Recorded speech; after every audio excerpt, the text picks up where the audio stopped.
show your kids they keen. Let's turn the vibe up high. Just press play. Light up the airwaves, fire in the code we see. Personality in every story that we'll weave. Groove is on the beat, it's tight, we're live today. Talking apps, gadgets that light up the way. That's entertaining, oh let it play. Seamless chatter, like threads in digital tapestry. Icons and notions of this tech odyssey. That's entertaining, it's all in play.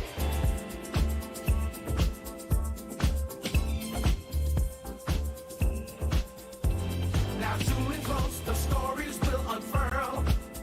Chatting trends and news, it's a digital swirl. Let us turn the vibe up high, just press play. It's a feast of thoughts where the listeners stay. This is where the bites align. It's kinetic, sync with the pulse. You'll go to tech aesthetic.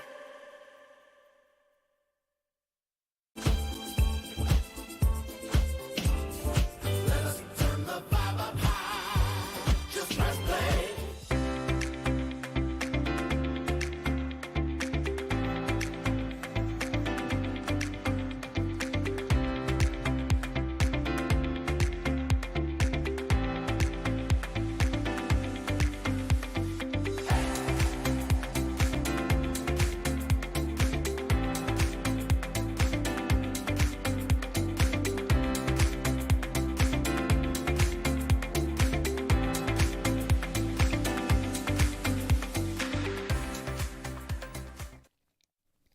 Hello and welcome to another episode of That's Entertaining, the show where events, entertainment, and technology collide. I'm your host, Arthur Kay, coming to you live from Fusion Events headquarters in Toronto, Canada. And yes, we are streaming live right now on YouTube, LinkedIn, Instagram, and Facebook. So wherever you're watching from, thanks for tuning in. Now, before we dive in, if you like what you're seeing, make sure to subscribe and hit that notification bell so you don't miss any future episodes. Now, we've got some awesome content lined up, so you are not going to want to miss out. So make sure you follow along. Now, today's episode is packed. We're going to be talking about one of the most critical and sometimes disastrous parts of any event, AV, audio-visual. We've also seen those AV failures that can turn an event upside down. We're breaking down why they happen and, more importantly, how to avoid them. And on top of that, we have a very, very special guest, the one and only Will Curran from Klik by Bizzabo. Will is a trailblazer in the world of event tech, and today he's going to be talking to us about Klik's smart badge technology and how it's revolutionizing events with real-time data, analytics, and engagement. You're going to want to hear this. So sit back, relax, and get ready for another exciting episode of That's Entertaining. Now let's get into it.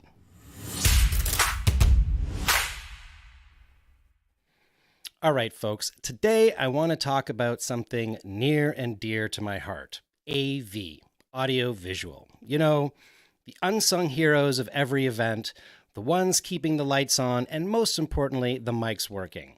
Now, if you've ever been to an event or even seen a video of one, you know what happens when the AV goes wrong. Chaos. You've seen it before. The mic cuts out. The performer, the speaker gets flustered, and suddenly they throw the mic at the crowd, hit someone in the head, and disaster. But you ever wonder why?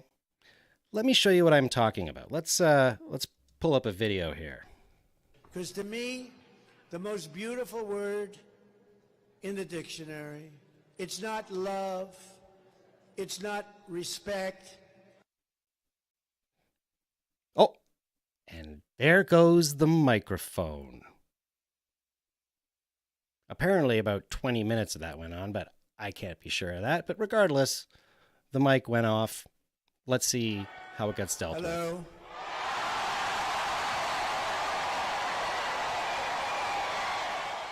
Thank you. So now what happens is I won't pay the bill for this stupid company that rented us this crap. I won't So he just threw the AV company under the bus. Nice, pay nice. the bill, and then we'll have a story that Trump didn't pay the bill to a contractor. No, when they do that kind of a job, they'll pay the bill. Okay, so here's Donald Trump. He's giving his speech, right? Everything's going fine. He's got the crowd. They're eating it up. And then, bam, the mic cuts out. And what's his response? I'm not going to pay the AV company. And he wasn't joking. He said it. He was dead serious. Now, let me tell you something. As someone who's been on both sides of that equation, the person with the mic and the guy trying to fix it backstage, I've got one thing to say. You threaten to not pay your AV crew and you throw them under the bus live on television. You're lucky that they turned the mic back on at all. Personally, I would have left the mic off, but that's just me. Bottom line is, you don't mess with the AV team. The same people keeping your voice on are the ones deciding whether your audience can hear you or if you're just up there miming. All right, let's get real for a moment about AV. Okay, the folks who keep the mics on, the lights bright, and the screens showing your perfectly curated slides. We've all seen what happens when AV goes wrong, but here's something we don't always talk about. AV companies are in the business of selling gear and labor, and they do their job, providing the equipment and skilled professionals to operate it. But here's the thing, they aren't necessarily event planners. Now, let's break this down with a real-world example. A company or association might contact an AV company expecting to simply rent the equipment and hire the labor to operate it. But what happens is that the AV company is also asked to handle much, much more. Suddenly, they're expected to create a run of show, or they just have to do it because they need that in order to do their job. They need to attend multiple planning meetings and really dive into the content of the event. They're directing the cameras, handling the audio mixes, managing networks, live streaming, creating and managing the graphics, running the teleprompter, and basically taking over the entire execution of the event. And that's where things can go wrong. Because while the AV team is highly skilled at providing and operating gear, setting up cameras, managing audio levels, and making sure the lights work, they aren't necessarily equipped to be the ones planning the content, the engagement, or directing the full event itself and the planning of it. Without an event planner overseeing things, there's a higher chance something will slip through the cracks. The run of show might not align with what the client envisions, or there could be issues with the timing, or even a technical malfunction that goes unnoticed until it's too late. So, what's the takeaway? We need to stop expecting AV teams to wear too many hats. When there's a dedicated event planner involved, they bridge the gap between the client's needs and the AV team's execution. This planner ensures that the personnel and equipment are in place and working, but also that everything right down to the PowerPoint slides and those stupid YouTube and videos you decided to embed them have been checked and triple checked before showtime. Asking the AV team to do all of this without support is, in my opinion, asking for trouble. And this has been my TED Talk on AV. All right, folks, it is time to bring on today's guest, and I couldn't be more excited. I've been following Will Curran for quite some time now, as I'm sure many of you have as well. Will is one of the most outspoken and forward-thinking voices in the events industry today, and he's had a massive influence on how we all think about the intersection of events and technology. For those of you who might not know, Will, from his content, you'll probably remember his Event Tech podcast with Brent Kruger, which I was lucky enough to be a guest on, and definitely a highlight for me as a longtime listener. And then there's the Event Brew podcast, where he teamed up with Nick Borelli and fellow Canadian Dustin Westling and other industry experts. Do you guys remember that show? Anyone? Put in the comments if you are an Event Brew fan. That show was just amazing, and it kind of reminded me of all the All In podcast before the All In podcast was the All In podcast. Like a real no holds barred conversation with event industry besties, just hashing it out, sometimes with totally different opinions. I absolutely loved it. In fact, I even reached out to Will recently and said, "Hey, Will, what do you think? How do we bring back Event Brew?" Maybe there's more to that conversation. We'll see in a bit. But I've been so inspired by Will's entrepreneurial journey. During the pandemic, he pulled off an impressive pivot into virtual events and found massive success with it, building out endless events to become a real force in the virtual, live, and hybrid space. We even connected during that time to talk about virtual events in my project, You Request Live. And now he's the head of Klik at Bizzabo, leading some of the most innovative tech solutions in the industry right now. So, without further ado, let's get the one and only, the incomparable Will Curran on the stage. Will. Oh my gosh, what an amazing intro, Arthur. Thank you so much. Seriously. Oh man, you're welcome. I'm a huge fan. I'm so honored to have you on the show. So thank you. And I'm loving the backdrop. Well, hey, I mean, I had to bring a great backdrop to like keep up with the production value that you're just totally slaying on right now. Oh man, thank you so much. So Will, just out of curiosity, you heard my my little diatribe there on AV, and as a former owner of an AV company, am I full of it? Am I recovering? Am I full of it, or is there some truth to what I'm saying? What is your take as a former AV company owner? Do we ask too much of AV companies? I think it's not necessarily asking too much. I think it's just not realizing that what they're capable of doing or what they should be doing. I left a comment in like the LinkedIn saying like, yeah, if you're expecting for someone to fill in all these gaps that you're talking about, you also expect to pay more too. And I think that's where we saw a lot of success as an AV company, was the kind of the how do we fill in those gaps and provide a higher quality of experience that understands those gaps that are getting created, and how can we fill them to make the planners' lives easier. Like, I think for a lot of AV companies, like you said, they're just coming in, running gear, making sure they do what exactly their job is and nothing else. But in reality, you do need someone who's going to look at it and say, oh, I can see based on the run of show that they plan the CEO to only talk for 15 minutes. I've never seen a CEO talk for less than 25 minutes, right? So knowing it's going to run over, and so being prepared for things like, having a downstage monitor timer, and, being able to put on the screen, time to wrap up, right? Like those sort of things are when you start to like think ahead of it. I also think too, like as it relates to the piece that kind of like the clip that you showed too, is that like having, I think, patience too, that like AV is basically full of Murphy's Law, and it's lots of technologies all coming together that have to work perfectly. And just, I think, being prepared that things can go wrong. It does sound like audio went out for a long period of time, which I was probably really not ideal and probably not needed, or not.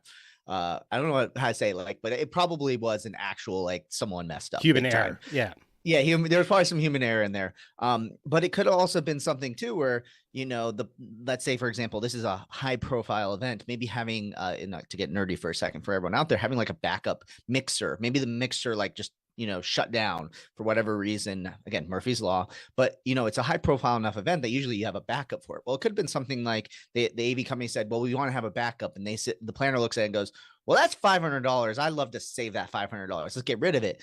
I think it's the job of the AV company to educate and warn very heavily on there. But at some point too, like, if you decided to cut the backup mixer for a high profile event, that's it too.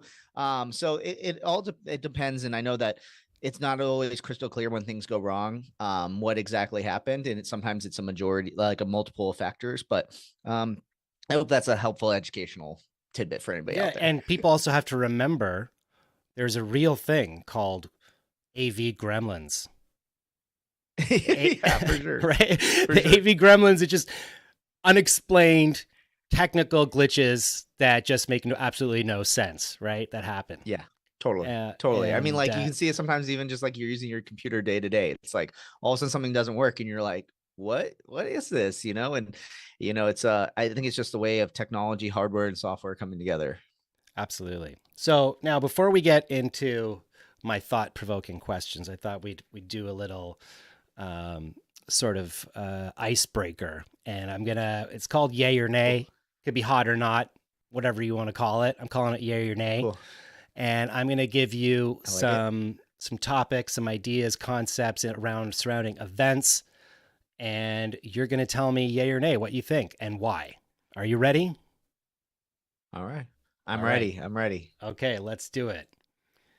Okay. So, first up, facial recognition for check-in. Yay or nay? Ooh. Um, Actually, yay. I think honestly, there's parts of this that can be super creepy. But I think a lot of what it is people are kind of blowing up, similar to like microphones being everywhere. The fear of privacy around it, but not realizing that there's facial recognition happening everywhere around us. If you don't think that there's every single camera is doing some sort of level of recognition, you're doing, for example, Face ID on your phone. I know there's a lot of iPhone users out there. How many of you love Face ID and love the fact that it unlocks your phone? When it first came out, people were freaked out. The idea like, oh, my face, you can unlock my face. But now, like, we can't imagine a world without it. So I think there's a big part of it that it's really great that it can be used to speed up lines and to speed up the check-in process. I do agree that that data has to be managed by a great company. It has to be done properly. But I'm a big yay on it. And I think honestly, even beyond just the check-in process, which is I think a no-brainer for it. I think it can be used beyond that. Like imagine like you can use it for like for example, Zenus does it where they do facial not necessarily recognition, but they do analysis Analysis. so they can Yeah. understand like how happy people are in sessions. And I'm a big fan, obviously, as we'll dive deeper into, is getting more data on our events to understand how can we plan better events and understand what exactly is on attendees' minds and planning better experiences for them, I think is huge. Awesome. All right. Next up, gamification. Oh, yay, for sure. Yeah. Like for a while, gamification was really, really hot. It was on the topic of everything. I remember Alex Plaxton and I doing a session at MPI, WC feels like forever ago. I don't remember how many years ago that was, and talking about how you can use gamification and what that looks like. Then it kind of died because like no one had the technology to back it up.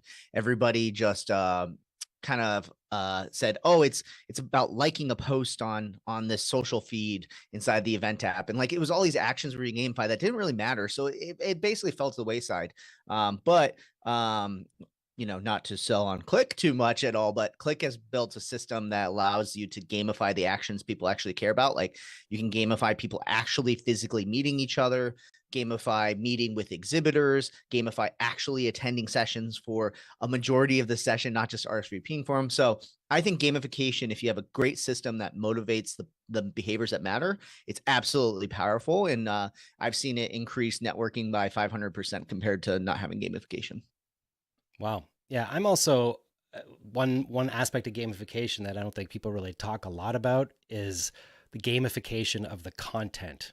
That's what I like to get into, where you're actually not just gamifying a platform or a space where go here, collect points, go here, collect points, but the actual But turning allowing. it into an actual game that as you learn. Yeah, I saw this cool. I can't remember what it was. I saved it to show on a future episode, but it was essentially like a theater performance where the audience gets to vote on various sort of like storylines, and so it's Oh, with a lot of cool. improv involved. And no, obviously it would have to be the right event, and but I think even for keynotes, just being able to gamify a keynote session, let people choose their own adventure, if you will, in terms of the content. I think it's cool. So gamification, we like gamification. Now let's go on. Yes. Hashtags. Are hashtags still a thing in events, or is that now just more of like a social media thing?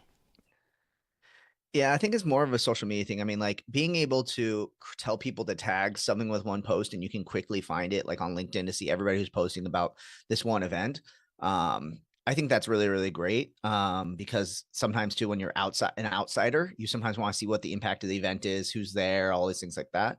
But let's be honest, when I'm at an event, I don't often go on social media, usually period, because I try to just stay immersed in the environment. But like IMEX last week or whenever that was 2 weeks ago, I wasn't like looking at the hashtags to see like, oh, who's all here.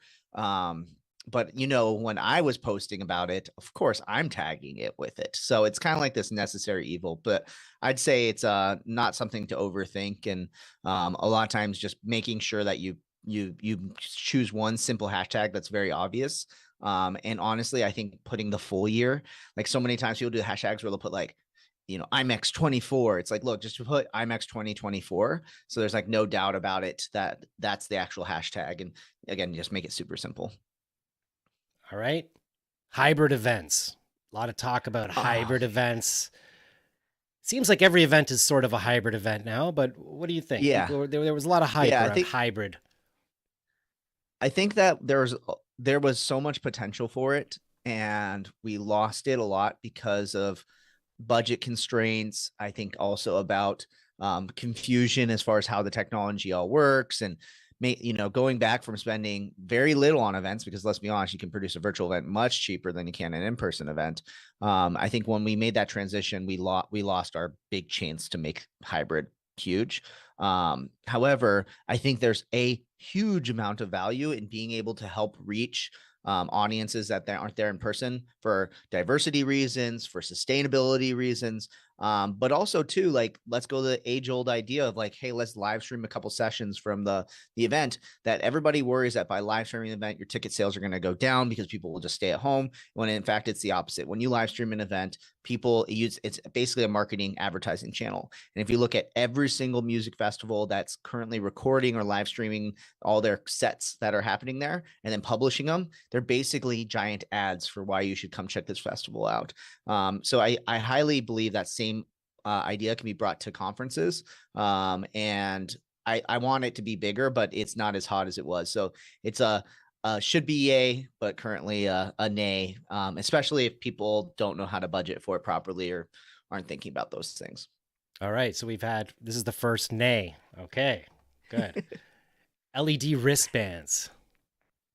Well, obviously, like a yay with Klik. So most people don't realize that Klik came from a company called Pixmob, who basically invented the light up wristband that's in every single concert, Coldplay, Taylor Swift, and everything around the world now. And so the same idea was to bring in a light up LED show on people's badges for conferences. And that's where it kind of initiated from, and then has all these other additional things that it does. But I'm a huge fan of it. I think people go nuts from. I will say, though, that not having something that can be reused and recycled is really, just creates a lot of plastic waste. I always try to eliminate as much plastic waste, single-use plastics. And I think, for a wristband to be used for 3 days and then it's going to die and I never get to use it again. And PS, it doesn't light up unless someone sends a light cue wirelessly to it, can be bad. But that's one reason why I think that we really thought about Klik from a sustainability option, that the wearable pops off the back of the badge, and we recycle and reuse them for future events, eliminating that single-use plastic. So I think yay, but just choosing the cheaper ones and then it never gets used again, I think nay on sustainability. So Klik yay, one-time use, nay. All right, we got a yay and nay in one. Okay, NFTs. Also, there was a lot of hype around NFTs on events. What about NFT tickets for events? I don't think it's going to go anywhere. It had its try and its chance. And, I love the idea of being able to have like something unique that is like verifiably like an asset. But let's be honest, like the boom that happened in terms of like the idea that it was something you could resell and make money to is just too attached to it. People think of it as like a tradable asset now, like a Pokemon card or a Beanie Baby. And honestly, it's kind of like, Beanie Babies were made to be little cuddly things that you could hang out with when you're a kid, and like, snuggle with when you're asleep, and then became this like, oh, you have to like keep it in a glass case. And I think that same thing happened. So now people don't even see Beanie Babies as this like cute, unique thing. It's really just everyone knows it from the bubble. And I think that same effect essentially happened to NFTs. Okay, big nay on NFTs. Photo booths. Oh man, Arthur, you bring me back. I think they can have their place. It's just hard. Everybody has cell phones in their pockets. And like, if I want to take a selfie, I'm not like, hey, let's go to that cool photo booth. It just usually happens to be, I find a photo booth, someone pulled me into it, and I'm like, sure, why not? Okay. Um, I've seen a lot of really cool things with like the AI generated photo booths, people who quite haven't figured out how to take their picture and use some of these AI services to make them become a Viking or whatever. Maybe that's the common one everyone uses on me because of my beard. But I think for those people who haven't experienced that, those are very cool. But let's be honest, at some point in the very, very near future, every iPhone's going to have image generation capabilities on it, and it's going to become so commonplace. I don't know if it's really worth spending money on. All right. Let's do something low tech. Pipe and drape. Yay or nay? If as long as it's not black, like especially when we used to design stages, when my customers were like, oh yeah, we'll just do some black drape behind us. I'm like, first of all, everyone wears black. So now all of a sudden you're just like falling into an abyss. Uplights don't look good on black drape. So like at least just like in this picture, it's like white drape. That looks classy. You can light it up with some uplights in different colors. It'll look really cool.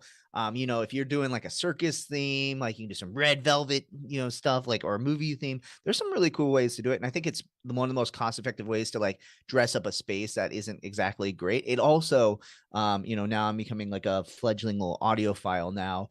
Drape also like dampens audio and echo. So like if you have a big giant, in this case, it looks like a giant concrete room with no carpet and rafters and things like that, that drape might be the only thing that's making it so when you talk, you aren't heard on the other side of the room 20 seconds later. So I think drape is really great. Just please don't make it black and don't try to uplight black drape. Good advice. Good advice. Silent discos. We're coming to the end here. Silent discos. Oh, I love this. I love silent discos. Definitely yay for me. I think that I'm doing my birthday and we do this big camping trip and we do a little mini festival. And there's definitely people who don't want to stay up until 3 o'clock in the morning dancing. And the silent disco is perfect for those people who do. So I think they're really cool. I also think there's a really cool thing that happens at festivals where they put like 3 DJs and you can kind of choose which channel you want to do. But I'm honestly sick and tired, and you can tell anybody who goes to industry events that I'm sick and tired of the parties where it's blasting. You can't literally talk to anybody there, and it's just so loud. And this is coming from a dude who loves loud music and going to concerts and festivals, but I'm not going there. Like if I'm going to a conference, I'm going to talk to people, not necessarily just to go to a concert. If I want to go to a concert, I'll go to a concert. So I think a silent disco is a great thing because you can just take your headset off, talk to the person right next to you, and then, oh, I want to go back to dancing. Let me put this back on. So definitely big yay for me. Also, what I think would be really cool? With the silent disco thing is if there was actually just like a small mic, and then as you approach somebody or you got into groups, like you could actually talk. It would create like hear each other audio. Yeah. Because then you don't have to take the heads off. Like you get near to somebody, you can hear them talking and stuff. Yeah, exactly. I like it. That'd be kind of neat. And I think we have one more. Oh no, we got a couple more here. So spatial computing. I think it's going to be huge. I feel that if anyone's following like the news and what's happening with like the Vision Pro, I think they're working really hard to try to get the cost down. And Meta's doubling down on like Ray-Ban Meta glasses. They're doing super huge. I think it's going to be here. I think we're going to do it. I think it's going to be amazing to do augmented reality and to have the ability to do this stuff. It's just that we're just so excited, but we don't have the hardware quite yet. So a lot of people keep dogging it as like, it's uncomfortable, it's bad for the eyes. But like, if we can get beyond that and get the display technology correct, man, like I'm just imagining a world where we don't have to look at our phones anymore. And we're just all wearing glasses. Yeah. Have you tried the Meta glasses yet? Not yet. I hold back every time. I'm like, ooh, I want to maybe get them, but like I don't have any Meta like social networks anymore beyond just using WhatsApp. So right. Like for me, like the biggest thing would be listening to music and stuff like that on it. And I have or maybe still have them around here is the Bose like open ear headphones, which I loved. But honestly, like the challenge is like I don't have to wear glasses, so it's tough because sometimes I just rather plug the AirPods in and do transparency mode versus, putting on the whole headset and stuff like that. But I think it's really cool what they're doing, and I think we're gonna get there, and it's gonna be amazing. I'm imagining too, like what I've been seeing the cool demos of is like Google, and I think Meta's been doing this, is the camera can recognize objects and you can ask about it. I've been doing that a lot more with like Perplexity, where I take pictures of something and I go, how, like, what should I do with this, or how would I do this, or what is this called, or like, is this the best option for this, and like using pictures to it. And that's been honestly really game changing for me, and I can see that being built into glasses will be really huge. Yeah, I saw a little demo from a girl that was visually impaired, and she was wearing the Meta, and she was using it as essentially a guide assistance. Like, what am I looking at right now? Yeah, So that could be really neat. Swag. amazing. I think you should just ship it home. I think we give people swag, and honestly, like, it either ends up in the trash can, or people end up just leaving it because they don't have room in their suitcase anymore. So if you're gonna do it, it's gotta be like a super nice high value item that's very, very thoughtfully for what the audience wants. But I'm tired of getting battery packs. I'm tired of getting water bottles. They just all end up in the trash, or I end up just donating them to Goodwill. So I think conscious swag is good, but most people don't do it consciously. And finally, last but not least, you request live audience curated concert experience. Yay or nay? Definitely yay. It's so cool. Gotta give a shout out to Arthur. Dude, it's so awesome. Shameless it's so plug much there. fun. So it was great. I love the shameless plug, and I give it a big yay. I just force you into that for that sound bite. I love it. Has anyone ever said nay? Like, what's your well, I'm not going to name any names, but there were people in the beginning who said to me, this is not a good idea. Nobody's going to want to do this. Oh, it's yeah. Maybe for a bar mitzvah or something, but hey, those same people are hiring us now. So there you go. So yeah, that's true. That's true. Well, I want to talk to you about Klik. So before we actually get into it, I think what I'd like to do is show a little video that you guys just launched. So we'll just set that up with this. Oh, cool. All right, here we go. We can react to it live. Hey, Venti, what's with the net? Shh, you'll scare them off. Scare who off? The sponsors! Oh, it's sponsor hunting season. Stacy's working on the annual conference and just got a call from the head of sponsorships. The sponsors aren't exactly waiting in line, They're behind. And now Stacy is stressed, and I'm getting worn out. Yeah, I can see. Has she heard about Bizzabo's Klik Smart Badge? Bizzabo's what? Their Klik Smart Badge is specially designed for instant contact exchange and an effortless experience. It's wearable tech. Here, try it. Not now, Busy. Does 4 times more lead generation mean anything to your potential sponsors? Excuse me? Did you just say 4 times more leads? Give me that! Stop venting about sponsorships. With Bizzabo's Klik Smart Badge technology, your sponsors will get more leads, more real-time attendee data, and more networking opportunities. Wait until they see the light show.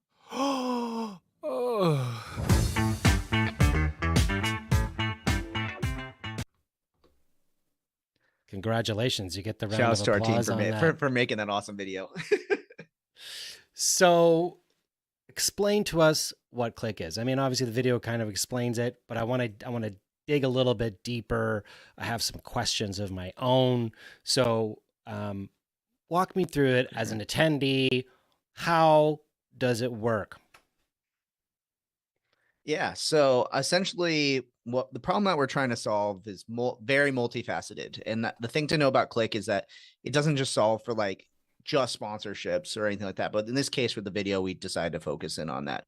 But I'll explain very, very briefly like what Klik is, and feel free to interrupt me, Arthur, because I can sometimes go in a little bit of a rant mode on it. But All right. basically what Klik is a badge that you wear. We know that attendees will always wear their badges, right? Versus, for example, we talked about wristbands. If you're doing a light up wristband plus a badge, there's a chance that they're going to leave the wristband behind, right? But with this, every single attendee at a conference is always wearing their badge. We do things like programmable LEDs in it, but at the most basic functionality, what Klik allows you to do is to take 2 badges, and just by clicking them together, it's essentially going to instantly exchange contact information.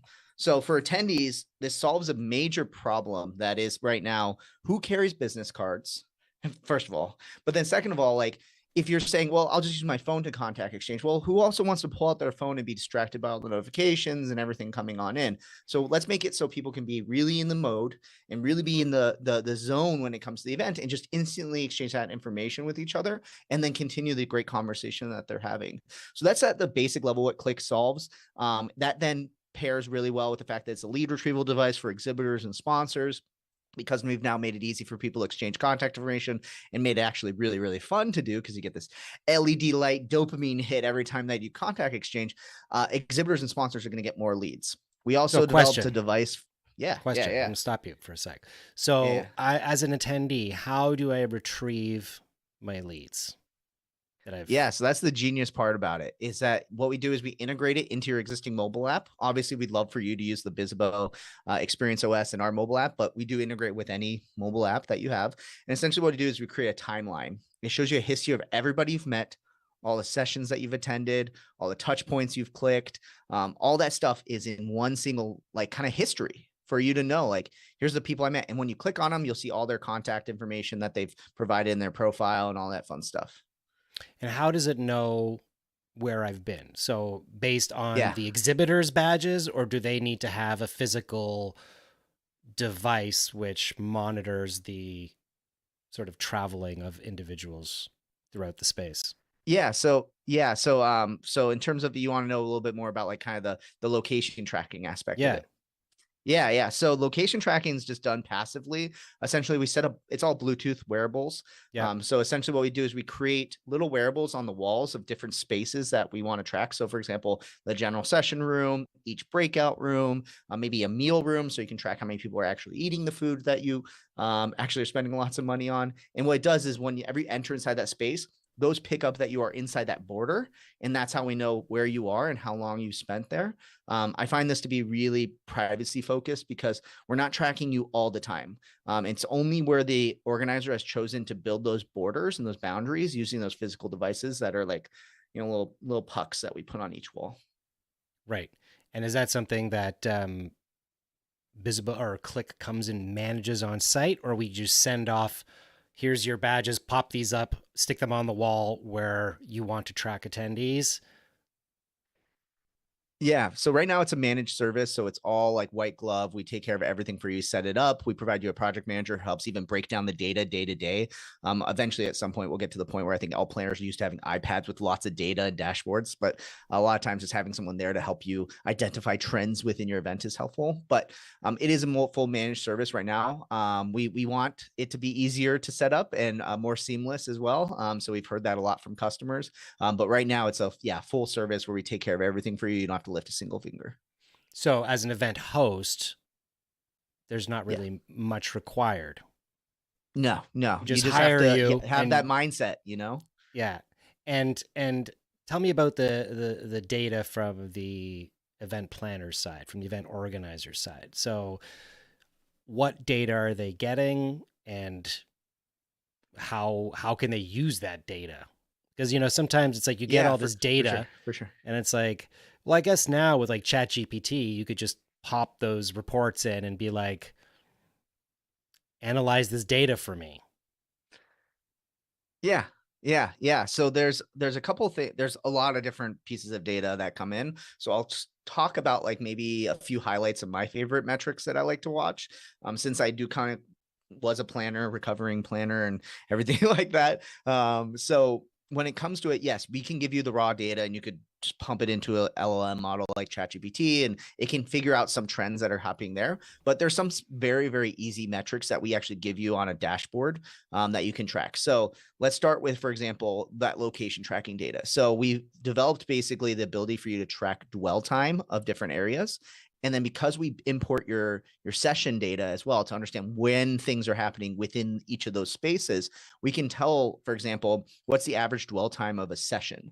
What's the average dwell time of that happy hour? How long did people actually stay there? In addition to seeing that as an overall average dwell time, we can see it per attendee basis too. So for example, if I was doing a first hosted party event, let's say, for example, I'm a giant software company, I'm inviting a bunch of my customers, I might want to know that they attended XYZ session for a certain length, because that might give me cues to sell and market to them in the future.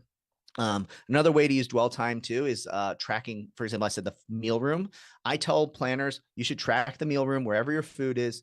And if you see that, only 20% of your attendees walked into the food room on day one to get the food, what I'd be doing is cutting my food budget by 80% for the next day to try to save on those costs and maybe repurpose it to something else. And I think this is a very, very, yeah. I'm sorry to interrupt, but I'm curious. Is there, from all the events and all the data that you collected, have there been some really surprising discoveries based on the data, or has there been pretty much what you expect? There's some things that you expect, right? Like happy hour events are always super popular, right? But understanding or for example, your main keynote that you, especially for first party events where you're announcing product features and the updates and things like that, are super popular. But the thing that I think is most shocking to most people is those sessions that you think are going to be super successful sometimes aren't. The ones that you invest a lot of money into sometimes are not the most popular sessions. Sometimes, you expect that, hey, I decided to extend our happy hour by an extra hour. Well, it turns out that our attendees can't stay up as late as we thought. And so they're dropping off at a certain time point. Understanding too, which of your exhibitors are most successful, what parts of the trade show floor are the most popular for foot traffic, understanding there's so much stuff that sometimes is really shocking, but I've also been doing this very, very long. So if anything, now I have the data to corroborate, I think, a lot of my hunch feelings. But there's sometimes too where I see data and I go, well, I would have never thought that if it wasn't for having this data too, which I think is the new power, is that we can go to our stakeholders higher up. It's usually a CEO, a CMO or something like that, and say, hey, we need more money in this area because look at this, the data, backs it up. And a lot of times they'll listen now because they listen to data, but they won't listen to feelings. And what about the gamification aspect of it? So can you explain how that works? Yeah. So I teased it a little bit earlier. So our gamification system kind of hits three major buckets: contact exchange, session attendance, and then touch points, which definitely ask me about touch points in a little bit. But first thing is that you can do things like reward points for networking with other attendees. So if we contact exchange and click our badges together, I can reward 5 points for that. I also can do things like reward 10 points if you do that with an exhibitor, any exhibitor. Now, But where let's do say, for I, as the example, attendee, find those points? Is that going to be right within the timeline? So yeah, there's a tab in the timeline that says leaderboard, and it shows you all your points and what you've gotten points for. We also do badges too. So if you want to do it where, once you've networked with 10 people, you get a badge, and maybe that badge awards you additional points. So there is a that sort of companion thing. app to the smart So badge. that's the thing. It's all built into your existing mobile app. Okay, So so there's it's no built in. second So it's app an at all. Yeah. HTML iframed into iframe essentially. Yeah. iframed into. Okay, gotcha. Yeah, exactly. Yeah. So that's one of the powerful things about Klik. I mean, just to pause there for a second, it's no second app, no additional app. Same with lead retrieval. It's all within one single app. And so that increases adoption of your mobile app, first of all, but also makes it a lot easier too. I don't have to be download this second app. Let's be honest. If you make me download 2 apps for an event, which I've had to do as an exhibitor now many times, I won't do it. Or I hate it, and I'm immediately deleting that second app afterwards. But yeah, so the leaderboard shows you all your points. You get things for contact exchange with certain exhibitors. You can also reward points for exchanging with specific exhibitors, which is really where the power, that video that we showed, is really where you start to see the power, is that you can do things like take your biggest sponsor, platinum sponsor who's spending the most amount of money, and reward your attendees for networking with that sponsor so they get more value, and they are getting, and you're now using gamification to curb people's behavior towards what you need, which is more leads for your people who are giving you the most amount of money, right? That's an example of something you can do on the contact exchange. And then session attendance, we can reward points for attending sessions. We can reward points for specific sessions. So I like to use this for rewarding points for those lower attended sessions, like the last session of the entire conference that no one wants to go to because they're still hungover, right? Or, for example, that early morning session that is lightly attended because, again, people are still hungover from the night before. Those are examples of how you can gamify. So I'll tease you a little bit on this, or I guess not even tease you. I'll tell you a little bit about it. So Tell me. the next thing is called touch points. But before I get into touch points, do you have any questions about that before I go down a rabbit hole that's about to blow your mind? I'm ready. I'm ready to get my mind blown. All right. So, okay, there's a common problem that happens at events that honestly, I don't think many people are trying to solve for, which is that there's an introverted audience at an event that may, for example, want to get information from an exhibitor. There's also the neurodivergent component of events that, those kind of attendees are not going to want to go up and talk to a salesperson. Let's be honest, I'm considered super introverted, but I sometimes don't even want to talk to a salesperson. So how can we solve for that problem and still generate leads for those exhibitors? And also, how can we make it where attendees can get more information about exhibitors and things like that without like coming home with paper? I'm like looking because I absolutely hate like brochures and, all these things like that. So how can we eliminate paper completely from events? Well, we solve that through something called a touch point. So essentially, it's very similar to a badge. You can place it behind any material. In this case, I put it in the front so you can see what it looks like. However, you put it behind a foam core, a sign, fabric, anything that's not metal. And essentially what an attendee does is they just click their badge to it. And what it's going to do is it's going to place information onto that same timeline. So imagine, for example, instead of doing a brochure, you can say something like, click here to get more information about XYZ product. Click here to enter this giveaway. And what's great about this is you've now made it so people don't have to interact with a person, but also that they can get some bookmarks for information to go back and check out later, which is basically what a brochure is. No one's like going to actually read a brochure. They're going to be like, oh, this is a reminder for me to look up at this company a little bit deeper. And so what's great about that, and the cherry on top, is that all those leads still go back to the exhibitors within their single exhibitor dashboard that has their lead retrieval leads and everything like that. So they can still gather leads from the people who are just deciding, hey, I just want some information versus meeting with someone. So it's super powerful. There's a bunch of other things. You can obviously gamify it to, like, if you touch a touch point, specific touch points. We've done scavenger hunts where we scatter them all around the venue and hide them, and the attendees have to go find them. We've done things like use touch points where you click to it and it fires off a webhook to bring on screen like the attendee's schedule. So now they don't even need to look at their phone to know what's going on. There's a lot of really powerful things with touch points, but I can go down deep on the rabbit hole. Well, yeah, I suspect, correct me if I'm wrong, that there's some NFC technology involved there. And I am a big fan of NFC technology, and I really think it's a unique way to gamify a space where you can send people to various locations. They can tap their phone. I love the idea of how I can go to a touch point and then get that information on my timeline on the app, right? So I don't have to have a bag full of brochures, and when I get home, everything is there. That's a very smart feature, and it's it's not a hard thing to pull off. NFC makes things really easy to get people information and to gamify something. So that's really cool. Now, are there any other sort of things on the roadmap that you can discuss, or any features that people have been asking for that you think might be useful for Klik?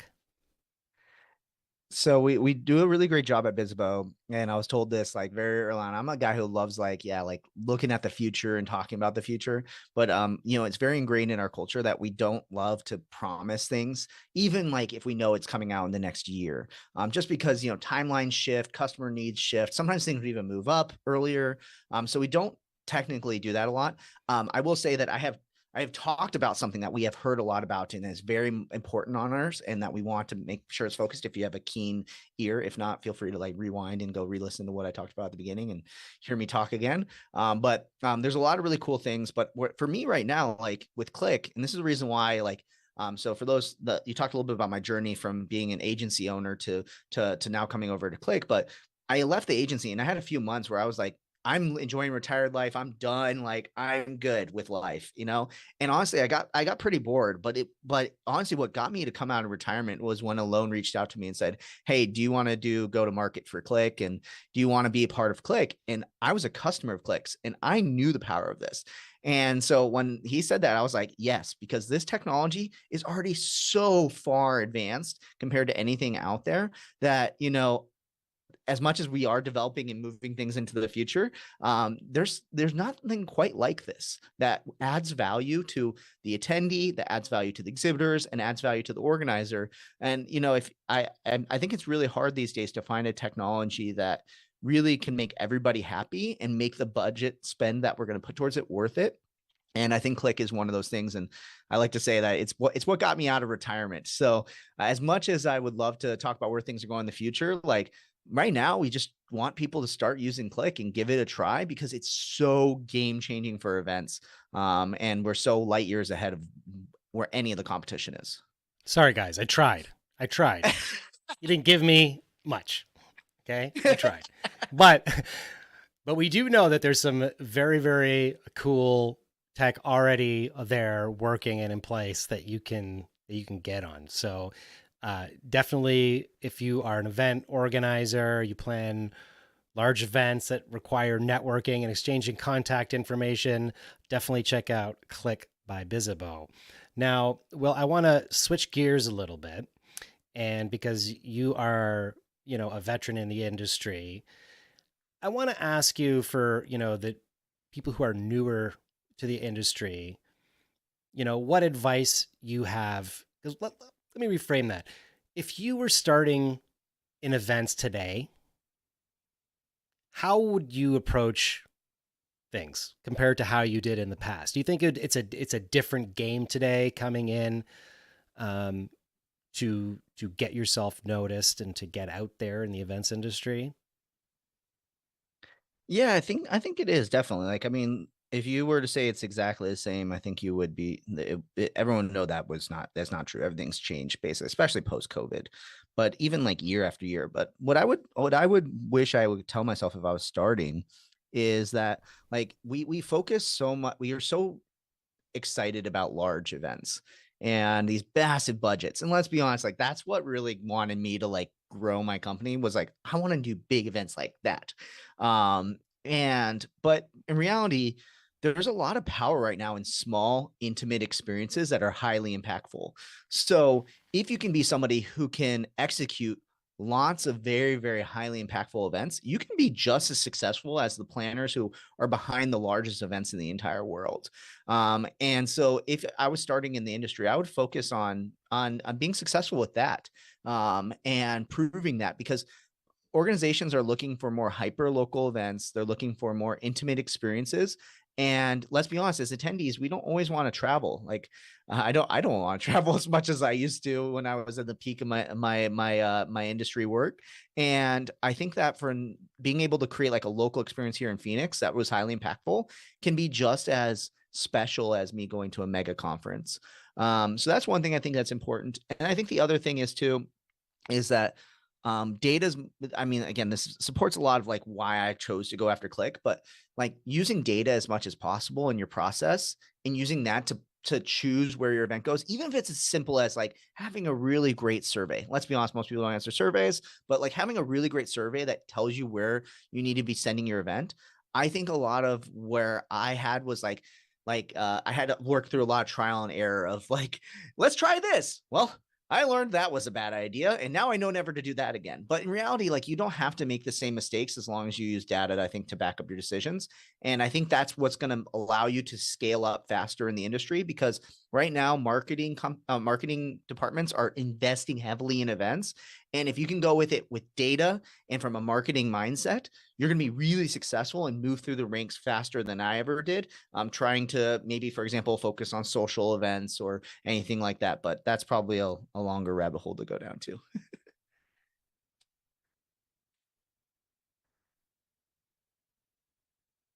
Oh, Arthur, I might have lost you. Oh yeah, I muted myself. I do that sometimes. Okay, I was like, well, my headphones might have died and I didn't even notice. What I was saying was that some great advice for new people in the events industry. Think about hyper local, smaller events. I agree with you. When I was first coming into the events industry, you are drawn to doing, very, very large scale events. So that's good advice. And data, of course. Will is big on the data. Now, before we wrap things up, Will, I want to talk for a second about Event Brew. What an amazing show Event Brew was. Now, I know I'm bugging you about this. And Will's like, Arthur, you got to stop. I don't even know why you stopped. But I just want to say that I really, really like that show. And I feel like the event industry could use something like that again. And how, like, if you look at like the All In podcast, I mean, I think that is a really good example of sort of what you guys were doing, way ahead of what those guys were doing in All In. Of course, it was in video. I think that would be nice. But how do we bring back Event Brew, Will? How do we bring it back? Do we need to get a poll going and poll the industry about that show? Because it was so nice to hear the varying opinions and just the no holds barred sort of aspect of it. Why'd you stop? Did you guys get into a fight or something? So yeah, I'll share some behind the scenes stuff with it. So some learnings I had from it was that, like, the format we chose to do, like, the same people over and over again. We used to get asked all the time for, like, get special guests and things like that. And the problem is, like, if you're always bringing in new guests, you're afraid to, like, really speak your mind because, like, I don't want to ever offend anybody, right? Like, and let's be honest, when you're with four friends, you can basically call each other out on your bullshit in a lot of ways. So hopefully I'm not too bad cussing right now. No, but it was one of these podcasts too that we wanted to be able to just literally talk like we normally talk. Yeah. And kind of be what we called the kind of like the lobby bar kind of chat. The challenge with it is that when you have like a guest sort of thing, no one can get burnt out because if you're doing it and you're doing the work, it's very easy for you to be like, all right, I got this. There's a lot of variety with it. Maybe you need someone to cover you if you're doing it live like this right now, which is what I did with event icons. But a lot of it made it a lot easier because it's like, hey, this is my baby. I'll keep being here 100%. I think when you start bringing in like multiple hosts, and let's be honest, like Event Brew wasn't making money. It wasn't like hey, we're going to have advertisers and things like that. It was really just like Nick Borelli, Dustin Westling, and Tui and I just being like, this is a really cool idea. Let's do this. And let's volunteer our time. But let's be honest, like when it comes to getting things done, you're going to prioritize what's going to make you money, aka your job and your work and your events over that. And so a lot of times it became really, really hard that if there was a week where just happened to be that two of the people are there, it's also just hard for two people to just have a conversation. It's more fun when you have the 4-person dynamic or at least 3 people's dynamic. So what ended up happening is we all just got too busy for our own good. And I think that's what really like ultimately caused the show to get too hard. We tried to inject some additional guests and things like that, but then it became hard because we had so many hosts that everyone assumed the other person would cover them if they needed to take a day off or something like that. And it ended up being a lot of like I won't say any specific names or anything like that, but it was a lot of like the same 2 people basically being there. And that just became really, really hard. But we got a lot of amazing content from it. And I think a lot of it is still evergreen, which is why I kept the podcast still up for people to download. I would love to bring it back. But it's one of those things where it's like, I don't know, the volunteer model of podcasts is just so hard to do. And that's probably a longer, maybe if we can we'll do another one of these where I can talk about the history beyond that, since I've now done that like 3 times. Well, maybe we need to talk to Bizzabo about sponsoring a there you go. Of, Alone, I hope you're listening right now. Yeah, well, I'll send him this clip. Well, Will, I want to thank you so much for coming on the show and sharing your insights and your time with me. I really, really greatly appreciate it. Wish you the continued success and hope to have you back on down the road and see, get the updates when those secret hidden roadmap features get released. You can announce them right here. So yes. Thank you. And definitely, if you haven't, check out Klik by Bizzabo, check out Bizzabo, check out Will Curran on LinkedIn. And where else are you at? You're on LinkedIn and LinkedIn's all right? where I'm at these days. We got Alex Bradshaw says, Will Curran, just love meeting you and your team at IMEX. Thanks for the insights and awesome prezzo. Thanks, Alex. So, appreciate it. All right, Will, I'll let you get back to work and we'll talk to you soon.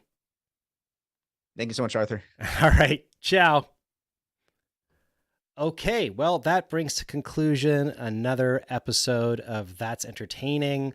Thanks to Will for stopping by. I hope you enjoyed the show. And of course, if you did, you got some value out of it, please give it a like. You can drop a comment. You can subscribe. You can ding the bell. And this is Arthur K. signing out for now. Catch you next time.